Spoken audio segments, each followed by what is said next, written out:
افسران کی تنخواہیں اور پینشن ہمیشہ سے خزانے پر بوجھ رہا ہے۔ وی نیوز نے تحقیق کی تو معلوم ہوا کہ کچھ ایسے افسران ہیں جو محکموں سے ریٹائر ہو چکے ہیں، اس کے بعد دوبارہ سے ان کو محکموں میں بھرتی کیا گیا ہے، وہ ان محکموں سے بھی 12 لاکھ، 8 لاکھ، 10 لاکھ تک تنخواہیں وصول کر رہے ہیں۔ 5 افسران ایسے ہیں جو کہ مختلف محکموں سے ریٹائر ہوئے ہیں اور اب ان کو ماہانہ 12 لاکھ روپے تنخواہ پر سرکاری نوکری دے دی گئی ہے۔ اسی طرح 24 ایسے افسران ہیں کہ جو ریٹائرمنٹ کے بعد دوبارہ سے بھرتی کیے گئے ہیں اور ان کی ماہانہ تنخواہ 5 لاکھ سے 12 لاکھ کے درمیان ہے۔ ان افسران کو مختلف وزارتی محکموں کی سربراہی سونپ دی گئی ہے، جس میں نیب، وفاقی محتسب، election commission of Pakistan, IB، اس طرح کے ادارے شامل ہیں۔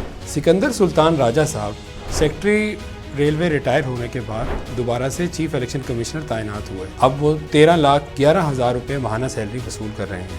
اسی طرح وفاقی محتسب کی تنخواہ بھی 13,85,000 ہے۔ اس کے علاوہ وہ چونکہ وہ ریٹائر ہیں، وہ ماہانہ پینشن بھی وصول کر رہے ہیں۔ سیکٹری قومی اسمبلی، سیکٹری سینٹ، یہ بھی ریٹائرمنٹ کے بعد دوبارہ سے بھرتی کیے گئے ہیں۔ ان کی ماہانہ تنخواہ بھی 10 لاکھ اور 9 لاکھ روپے ماہانہ ہے۔